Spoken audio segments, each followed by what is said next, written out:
Devant l'ancien petit séminaire, 3 anciens élèves se souviennent. La chambre était au premier et au deuxième étage du bâtiment. On était, quand l'idée leur prenait, ils venaient nous chercher. Il y a longtemps, je t'ai pas vu, toi, ils viennent. Ils nous emmenaient dans leur chambre. Mais... C'est le bâtiment de la honte. Les mots ne viennent plus. Pour nous, ça représente tout ce qu'on a connu de mauvais.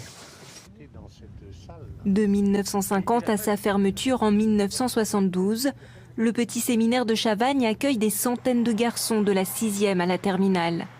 Ils doivent y être formés aux vertus ecclésiastiques pour entrer ensuite au grand séminaire et devenir prêtres ou missionnaires.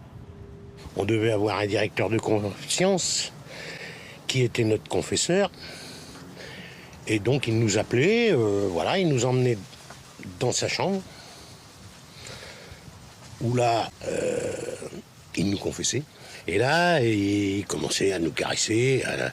Et puis, on se retrouvait sur le lit, qui était à côté, évidemment. À cette époque, de nombreux enfants auraient été abusés. Jean-René est rentré à Chavagne en 1970. La photo de groupe avec le supérieur de l'époque, le chanoine Guiton. Moi, je suis ici. Très fier. Agressé pendant une retraite, il dénonce des abus sexuels organisés, systématiques. C'est une méthode qu'il a appliquée, qu'il a notée dans un cahier, et que d'autres prédateurs de Chavagne se servaient pour abuser des enfants aussi. Quand un prêtre était trop sulfureux dans un endroit, que ce soit au séminaire ou en paroisse, l'évêque le changeait de place et le mettait dans une paroisse où il recommençait exactement la même chose de ce qu'il avait fait avant. La commission indépendante sur les abus de l'Église estime que depuis 1950, 216 000 mineurs ont subi des violences sexuelles de la part de membres du clergé. Un chiffre accablant qui grimpe à 330 000 si l'on ajoute les abus commis par des laïcs travaillant dans des institutions de l'Église. Pour rédiger son rapport, la commission a fait de la parole des victimes la base de son travail. Je suis arrivé en tremblant et je suis sorti profondément apaisé.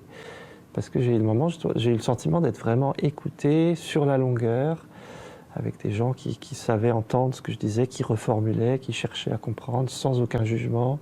Moi, j'attends pas des paroles qui me consolent, parce que c'est plus ça mon problème. Mais j'attends des paroles qui engagent, vraiment.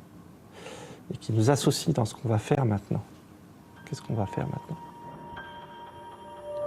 En 70 ans, entre 2900 et 3200 religieux au minimum auraient sévi. Pendant des décennies, l'Église a tenté de gérer les scandales elle-même.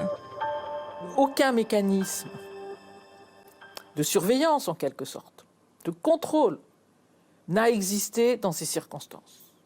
À dire que des hommes se sont trouvés être des tout-puissants. Plus de loi, pas d'altérité.